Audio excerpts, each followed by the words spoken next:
It's a good run. He's done it again. Romario.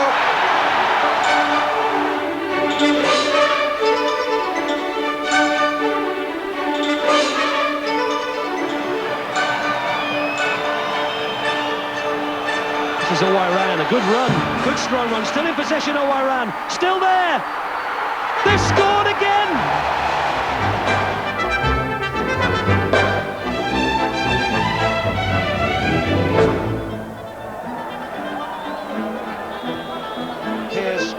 Amokachi trying to go alone. Still Amokachi, brilliant run. Oh, what a fantastic goal!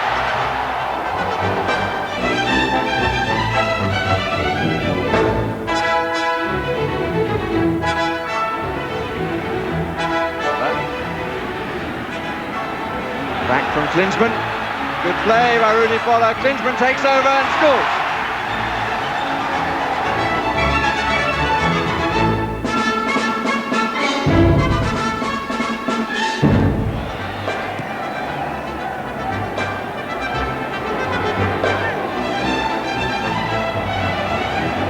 Here comes Haji. Little ball in. Oh, and a chance and a goal! Dumitrescu again!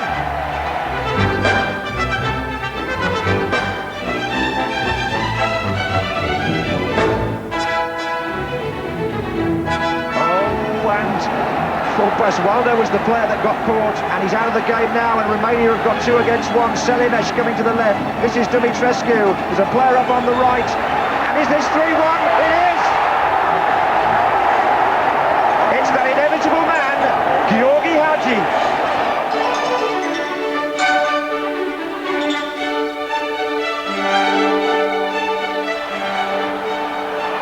And Yordanov for Bulgaria, who's come in today, number 13. And he's got a through ball on there. And a chance for Bulgaria. And a fine goal. Stoichkov.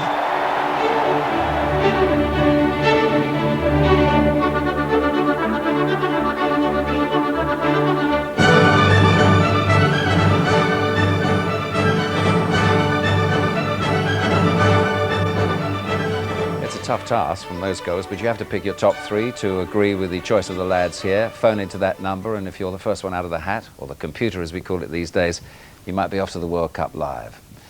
The only disadvantage to winning that competition is that you'll miss a fantastic double bill we have for World Cup final night on Sunday week. At 6:15 that evening, we'll bring you a fabulous concert from Los Angeles. It's called Encore, the Three Tenors. Carrera, Domingo, Pavarotti, you remember him, and you'll remember their inspiring concert in Rome around World Cup time 4 years ago.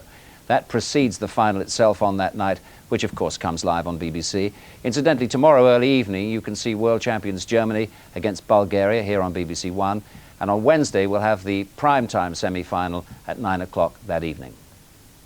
Now, as you know, Terry Venables is at the match, so let's have a view from Terry now. What have you spotted in this match that might win it for either side, Terry? Well, one of the things is I think that I can't get used to Brazil playing in blue. I think that's one of the reasons that it's not going too well. I do feel that they're attacking on the right side particularly well. That's one of the advantages they have at the moment, but I must say on the left side there's nothing at all. And although Branco's doing a particularly good job against Overmars, I think that they do miss Leonardo with the surging runs that we've seen in previous games. But do you think Brazil will out here, do you? You think they'll come through in the end? That's what we feel at this end. Yeah, the game is riddled with fear, and I think the guilty party really is Holland. They really have played man-to-man marking wherever they've gone. Mauro Silva had a good chance, as you said earlier, outside the box.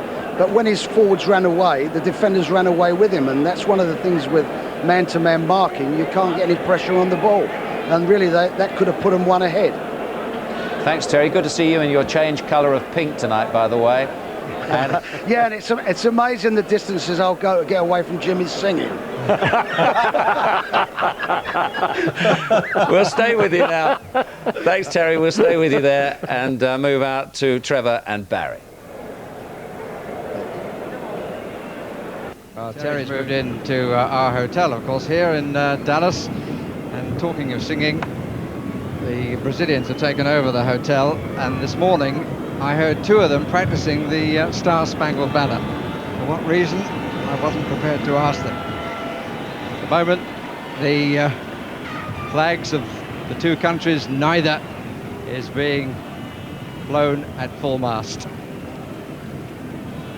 Fear, lads have all talked about, and it's been interesting listening to Terry and occasionally looking at his face as we get close-ups of the two coaches here.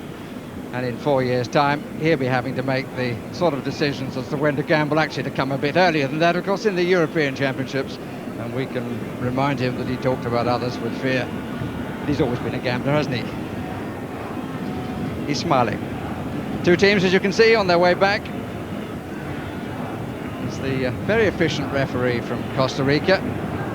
It's his third game. He did Nigeria against Bulgaria. He showed one yellow card to each side, and then he did Bolivia, losing 3-1 to Spain. He only showed 2 yellow cards, and the second of those came in the very last minute. And he gave Spain one of the 13 penalties of this World Cup, all of which have been successfully put away. Claudio Taffarel, like his opposite number, really has had only the role of a spectator and just the occasional man to tidy up. Substitutes taking their position, but some of them are cut across the corner of the pitch, which is why the referee can't get the second half underway.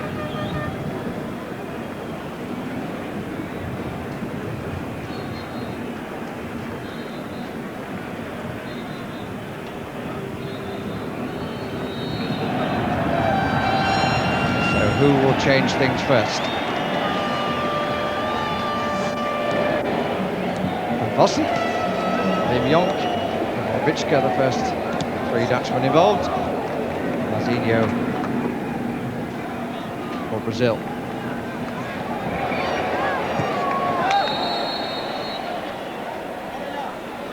Free kick is given to Holland.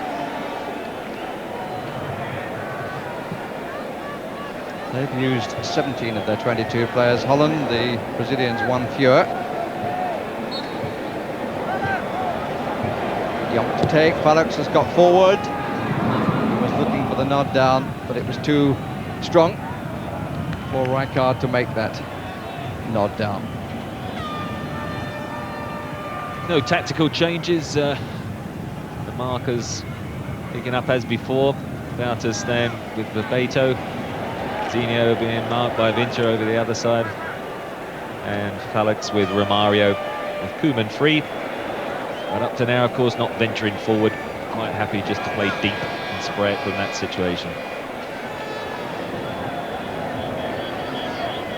Zinho. So many of the matches in the round of 16 were given early lift-off by an early goal. So far, that's not been the case in the 2 quarter-finals.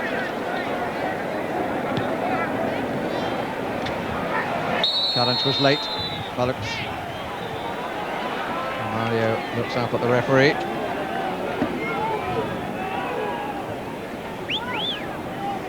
'44th cap this match for Romario Faria from Barcelona these days. 28 goals to his credit. Very good striking rate.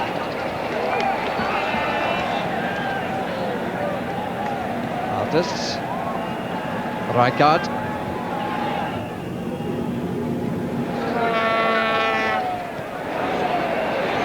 Witschke.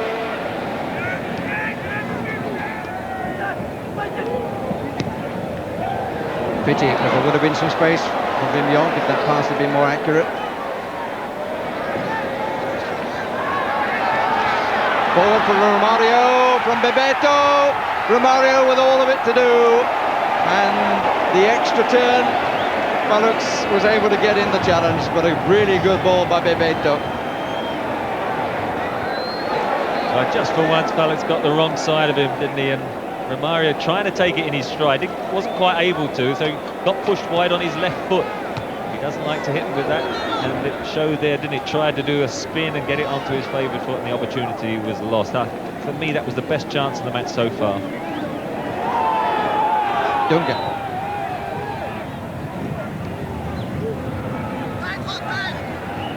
Koeman.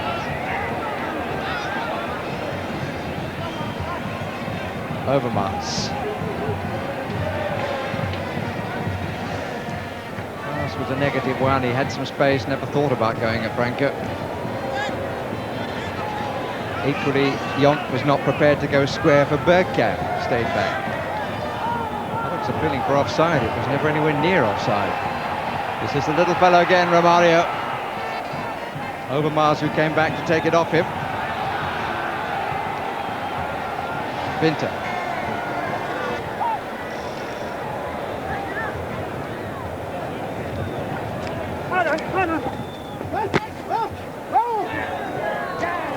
Romario a bit unlucky against Felix down the left there. Branco for once didn't overlap and took Overmars back with him, and it was Overmars then who doubled up and made the tackle on Romario, who was shocked, I think, to see him come outside.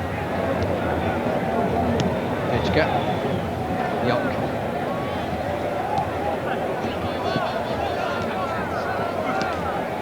Lawson was trying to find Vichka.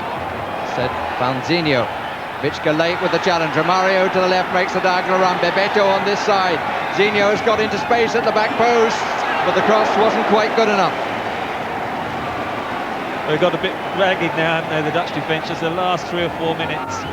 Got caught, dived in on a couple of tackles. Bebeto then on the right was clear, and he just hung his cross rather than flip it over the top, and it gave the opportunity for De Huy to come out and collect. Whistles for Romario. This was the Brazilian attack, little clip up, but it wasn't good enough, and De Huy came to collect with some comfort. That wasn't the opportunity. That certainly wasn't the opportunity to hang it in the air. He had to put it over in place, and then the goalkeeper couldn't have come out and collect. Rijkaard, Jonk.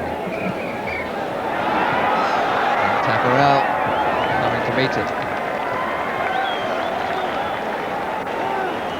Just wonder whether the Dutch will regret this policy that they're employing. So many teams, not only in the game of association football, only really start showing their mettle when they go behind. And there's every chance that the Dutch are going to go behind here.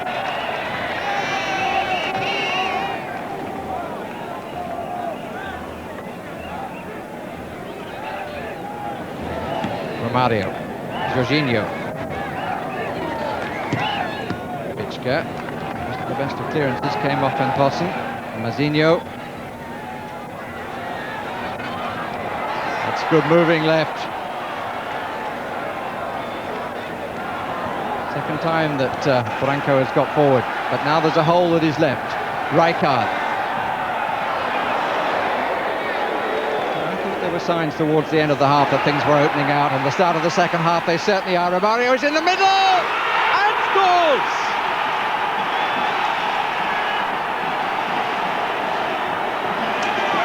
Four goals in 5 games.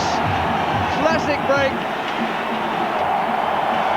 And Romario gets a standing ovation in the Cotton Bowl.